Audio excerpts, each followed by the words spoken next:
All right. Thanks for logging in again. You're very welcome. Thank you. Yeah, For you're at seeing a me. different place now. Yes. Okay. Is this work or where are you at now? I'm sharing a room in a house with several roommates, but no one's here, so Okay. it's fine. Okay, so it's a private place to meet. Yeah. Cool. Okay. All right. Well, I wanted to check in first to see how the week was. It was okay. It was fine. It was Easter weekend, so that was fun. Yeah. But yeah, nothing too big. Nothing. Do I work? Yeah. Are you? Oh! I do sex work. Occasionally, if I need extra money. But yeah, Okay. it was a good weekend. I At should have work? read the whole part. I wasn't at work. Okay. Oh yes, I was at work. Okay, yes, I was at work because sometimes I work as a Uber and Lyft driver. Oh, So okay. that was I was able to do that this weekend as well as like meet up with some friends. Okay. Okay. Cool. And it sounds like the week was pretty good. And I was curious too if you had any reactions over the weeks about our past session, where we were talking a little bit about mental health stuff. I think is what we talked about last week. So, did anything come up from that over the week for you? I mean, I still don't want to take meds, but I think that I think you're right that I do experience anxiety and maybe depression, but I don't know if I'm at a place to do anything about it. Okay. Okay. Yeah, and I think just kind of following up on some of those things we talked about, like last session about anxiety, might be something good for us to do in the next few sessions. And the good news is after today is going to be another one of those kind of core things that everybody gets. But after today, we really have some freedom to talk about what we want to talk about. So maybe we can loop back to the anxiety stuff after today's session. Yeah. Who knows what I will think in a couple of weeks. Cool. Okay. So today what we are going to do is, like I said, this is another thing that we kind of talk to everybody about, and it's really about just checking in about substance use, so like drug and alcohol use. Mm. And so I guess I want to start out by just kind of hearing from you, like what your thoughts are about if you're drinking or using any kind of drugs, and just chatting a little bit about that. So maybe we can start with drug use. Are you currently using any kind of drugs right now? Like sometimes I smoke once in a while. I'll smoke cannabis, but not really. I don't really do drugs. Mm-hmm. Yeah, I remember that from our first meeting that you said you smoke cannabis a little bit. And remind me, how often is that? I mean, just like when I'm with my friends. So, I don't know, 4 times a month on the weekends. Pretty socially. Yeah. Do you ever notice any like reactions to it or any consequences of it that you don't like? No, I mean, it's just weed. It's not anything big. Yeah. Okay. So there's not ever any like things that get like issues from it or things that make it, like a negative experience for you? No. I mean, I think one of my friends had a really bad trip once, but I've never experienced that. Okay. Do you notice any benefits to it that you have? It relaxes me. And then it's just fun. And then sometimes it also helps because like I typically smoke while I'm drinking, so it helps with like the nausea and like over drinking. So yeah, I can definitely do that. Okay, so you usually kind of pair that together with alcohol too. Yes. Yeah. So tell me about that. What's your drinking like? I mean, I'm 19. I drink like a 19-year-old, I guess. I don't know if I drink a lot, but I do drink often on the weekends. Mm-hmm. Yeah, I mean, I think the reason we ask these kind of questions is mostly because we notice that most people in this program are a part of some kind of drinking or substance use culture, or they know people that are. So I think you're really spot on of like, being 19 and young and being a part of the culture to do that. Yeah. Yeah, I drink on the weekends, sometimes during the weekday, if I'm not Ubering. And Yeah. Do you, how much do you normally drink when you do drink?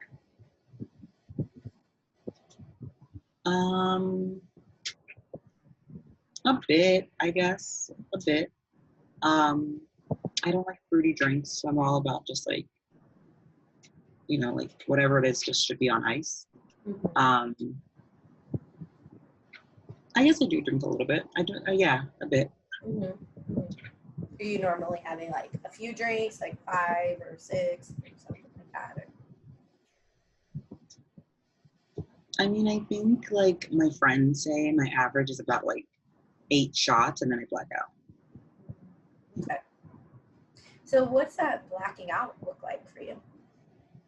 Like I just don't remember anything else that happened short of, yeah.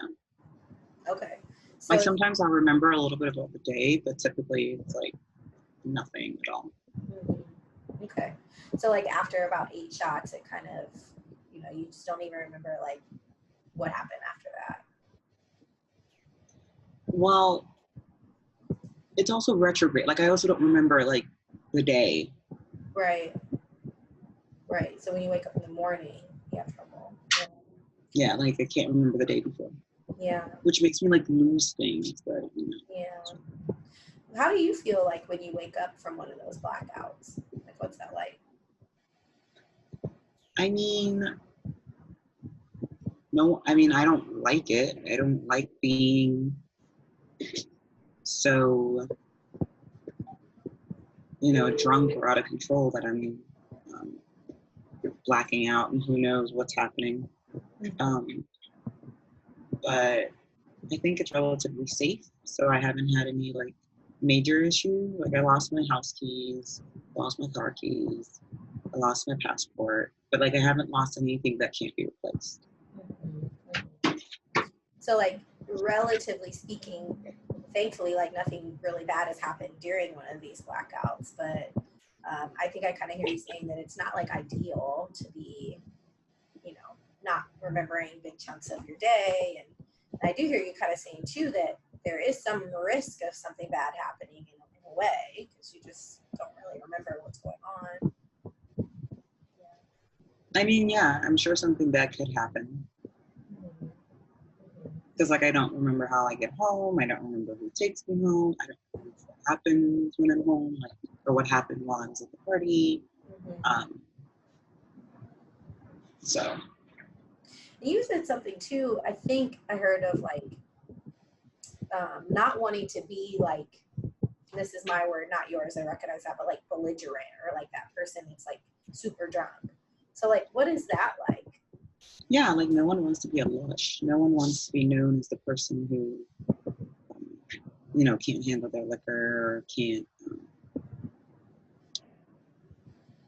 have control over themselves and have to like enjoy the night without being too messed up.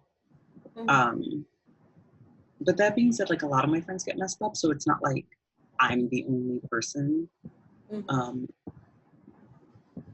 But I mean, yeah, it doesn't feel good, but it also doesn't feel like awful. Yeah, I think I can totally relate to that. Like, there's almost this thing of like drinking that we hear a lot, like drinking socially is fine, but like once it becomes like where you're like a lush, like, right, or like that messiness or whatever, there's something to be embarrassed about in a way of that. But it's interesting that because you said all of your friends drink that much too. but for some reason, do you think that you're drinking, like they differentiate their drinking from yours in a way, or? I mean, I'm also like, well, I don't know. I don't think so. I think it's just like me getting in touch with, or me understanding my drinking patterns, or me understanding what I can and cannot drink, or when I should or shouldn't drink. I don't think, I mean, like my friends talk about me, but I also talk about the ones that get messed up too. So my sister's always concerned, because like since I came out as trans, she's always worried that like someone might hurt me, or I'm going to be vulnerable in a situation and stuff like that. Has something like that ever happened while you've been drinking? Yeah. I don't know. Good point. Yeah. I don't know. Yeah. Yeah, and I was just thinking too of like how this is such a big thing in like multiple different groups of people like that are in this program. So I'm curious, like, is this like what you and your friends mostly do to hang out, or are there other things you guys do? Or is like drinking the thing to do to kind of relax and be with your friends? I mean, like, okay, so I also do like online sex work, or I guess I do sex work, and then like I meet them through an online platform, which my friends also do. And I think like usually what happens is that as we're pre-gaming to go out sometimes, or I'll get a little too drunk so I can't work that night, or like, you know, we got a good chunk of money, and so like we're hanging out after that, and then I'll get like messed up. So yeah, I guess it is kind of how we chill after work, or chill in general. Yeah. And at the same time, it sounds like it plays a role in a way of getting you prepared for work too. Yeah, I mean, like, it's a lot easier if you're drunk. Or it's a lot more fun if you're drunk. Yeah. But sometimes it gets in the way, you said. You might not. Yeah, like if I get, so that's when my friends get upset with me. If I drink too much during the pregame, and so then I can't go meet my date, then that's like, you know, they find that to be annoying. Yeah. I bet you do too, because then you don't make the money for that day. I don't make money that night. Yeah. Yeah. So then I have to like Uber more, and Uber just is like, it's fine, it pays the bills, but it's not fun. Yeah. Yeah. Do you ever, are you able to like work or to take the dates when you're not drinking, or do you notice it like you pretty much have to drink every time you do it?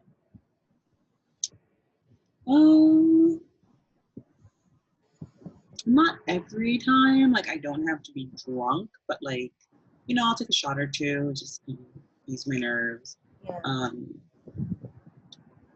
But no, it's not every single time that I'm getting that messed up. Yeah. Okay. And then you said something about nausea. I was curious, like, it makes you just like, how often do you get sick from it, or? I mean, like, so if we're drinking and then I start smoking, it makes it better, because then it's like I'm not gonna get to my tipping point as fast. Sorry, my phone's ringing. I'm just gonna turn it. Oh, okay. Go ahead. Oh, yeah, I don't. You said you. Oh yeah, if I smoke, I don't get to my end point as fast enough. Okay. So I can drink more. Yeah. Okay. Do you ever notice yourself like feeling nauseous the next day, like the hangover? Oh my goodness, the hangovers are awful. Yeah. Like those blackout hangovers, they're just like your head's on fire, your stomach is upset. It's not fun times. Although they've been getting, I mean, I guess they've been getting this. They haven't changed. They're just there. Yeah. Like it's a bad headache, really bad headache. Yeah, they can really take you out of commission for the next day too, right? So. Yeah, like the next day, the next 2 days, which again eats into my money. Yeah. Do you notice anything like on the second day? Like I know sometimes when people have a lot to drink, like they even notice some symptoms on the second or the third day. But then like I'll just like have a Bloody Mary, and that'll help. Okay. So like what kind of things do you notice that second day? Like shakes or? Like sometimes I'll get the shakes. I'm super irritable. I just feel sick. Kind of like I have the flu plus a headache. I mean, it's just a hangover. Yeah. It's just like a bad hangover. Yeah, yeah. And, you know, sometimes when people drink pretty heavily and then stop like that, they might even have stuff where like they're seeing things or hearing things that aren't normally there. Do you ever have that? I don't think I've ever had that. I think like the biggest thing that's ever happened because of the drinking was like bloody stool. So, yeah. Yeah. Did you ever check in with the doctor about that? I did. Wait, do I have good medical care?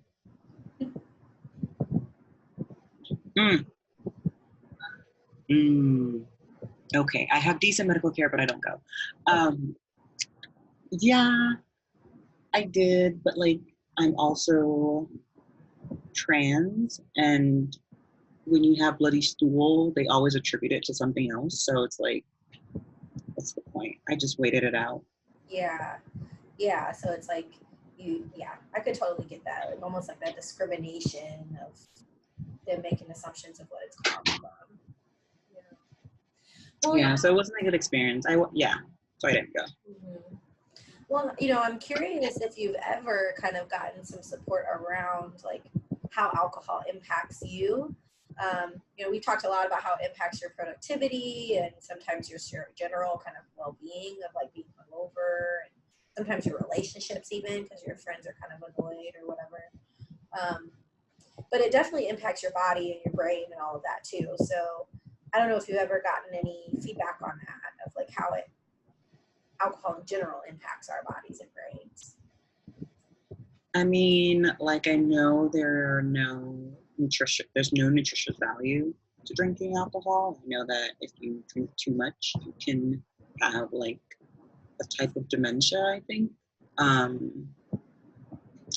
And I know that when you're super drunk, it messes with your balance.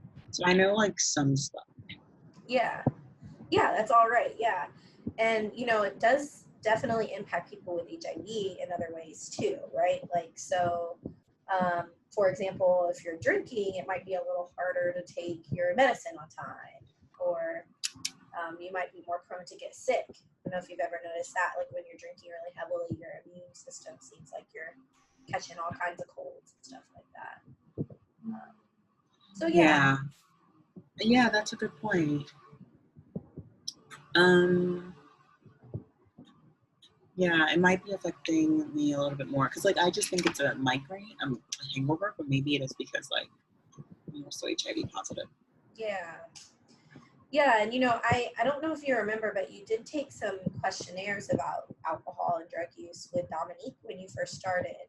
And I'm curious if you want to know those scores now, have them here in front of me. Sure. Yeah. Okay, so I think they really map onto what we've been talking about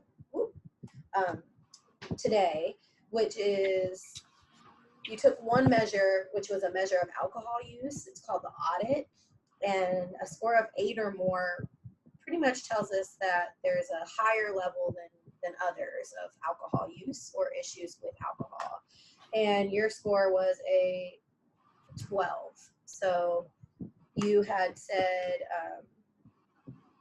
some items that I would read right now if I had them in front of me, but I do not. So let's pretend I read those. That made you a little bit higher than normal people for alcohol use. So I'm just curious of what you think about that. I mean, like I can drink. Mm-hmm. I can drink. Mm-hmm. So I'm not too surprised that it's like above what other people drink. Mm-hmm. What's it like to hear that though? That it's higher than other people? I mean, it kind of sounds like I drink too much. Since it's higher than everybody else. Yeah, I mean, I think that we the point of these kind of questionnaires is to get a really low bar for anybody that might have any kind of difficulties with these things.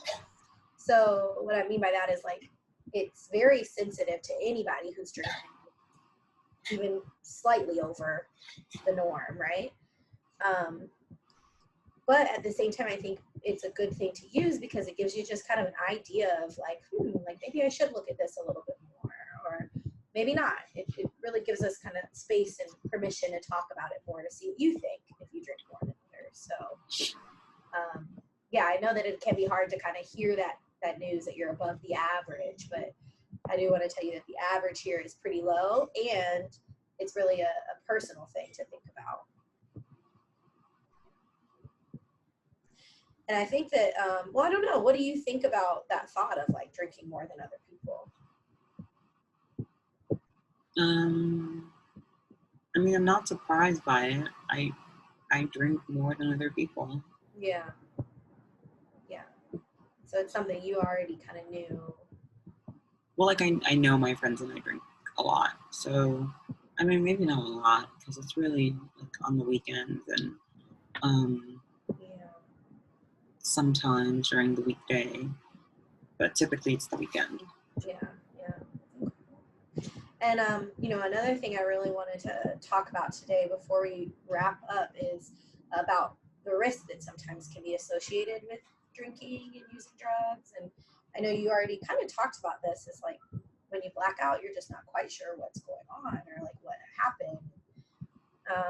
I guess I'm curious, like what steps, if any, do you take to kind of mitigate that risk or make it so that you are a little safer when you're drinking?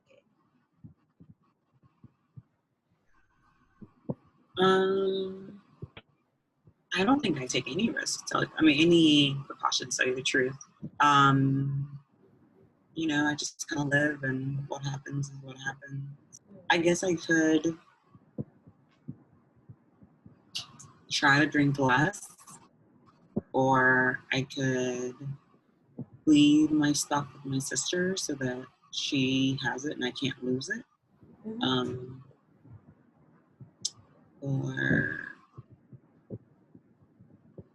Or maybe just making sure you drink with a partner, like drink with a friend, and make sure you guys kind of stick together when you're drinking is a really good trick.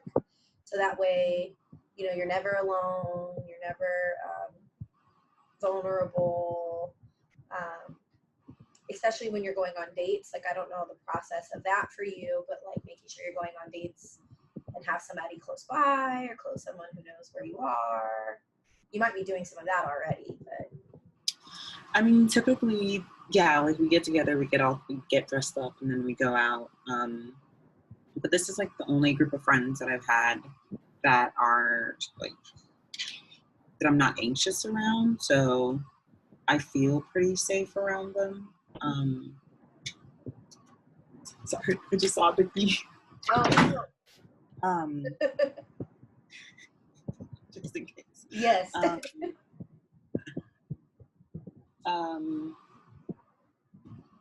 Yeah. So I typically don't feel unsafe when I'm with them.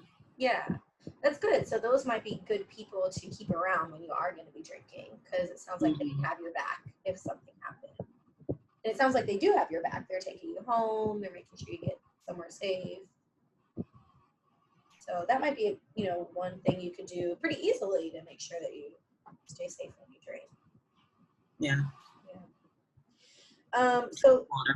I need to drink so much more water. Yeah. Oh yeah, that helps. And water helps a lot. Timing yourself, trying to, not drink so many in the beginning or right, back to back is good. We can probably talk a little bit more about this next week too, to brainstorm some ideas of how to stay safer while you drink. But I guess to kind of wrap up, I'm curious of like, what, if anything, you might want to change about your relationship with alcohol so that we can kind of plan for the next couple sessions.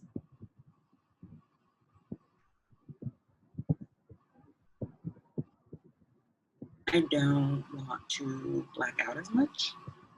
Okay. That's a good one. That's probably really related to that risk part we talked about too. Is there anything around that thing we talked about like being known as the lush, or feeling like you're too drunk and like I don't know, feelings of You embarrassment? mean like my feelings about it? Yeah. I mean, I just think that if I didn't black out as often, it wouldn't be the lush, because there are other people that drink more than I do. So yeah, if I could take the responsibility off my friends, then I think that that concept would go away.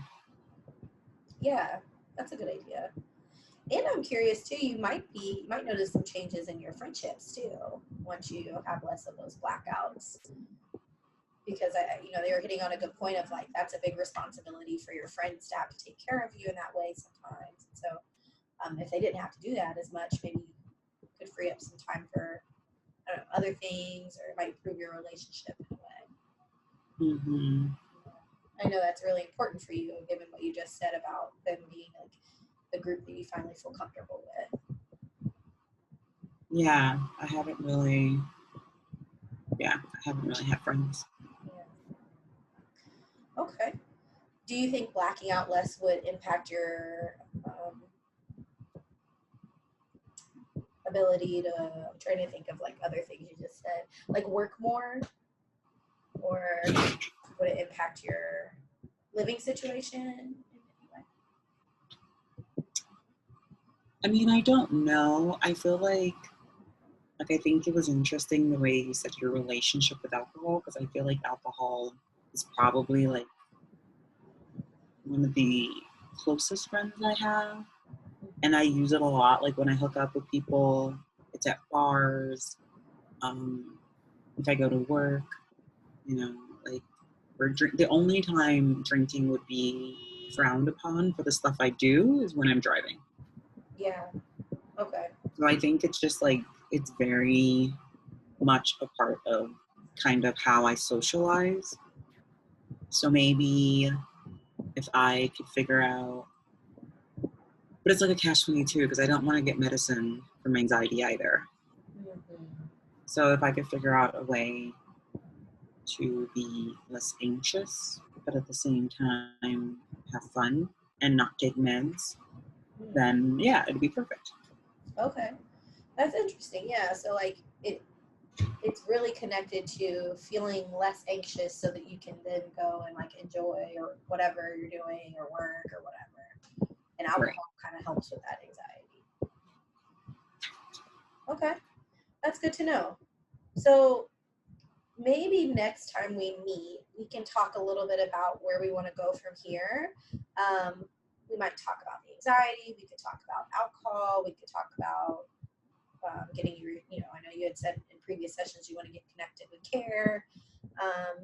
So we can make decisions from there. And I think I have a good idea of some areas you might be interested in from just today, but we don't have to decide today. We can chat next week about where we want to go. But Okay. yeah, I do want to tell you though that, I'm sorry, I'm a little mixed up. Next time we will finish up this conversation with alcohol, and then we'll go to like wherever we want to go after that. So I apologize for that. But I do want to say thank you for logging in and, really speaking candidly about this. I know it can be hard sometimes. So I really appreciate you being kind of honest and exploring your alcohol use, the good and the bad. I think that takes some courage. So that's good. Yeah. Yeah. I guess I've never really thought about it. So thanks for bringing it up. Yeah. Any questions or anything before we wrap up today? No. Oh wait. When do I get paid? Yeah. So you will get paid. Well, we're meeting today at around 9:30. So probably later today. What I'll do is as soon as we're finished, I'll let Dominique know we met. And then later today, she'll be able to put the money on your card. Okay. Okay. So do you want to meet next time, same week, or next week, same time? Yes. Okay. Sounds good. All right. I'm going to stop the recording.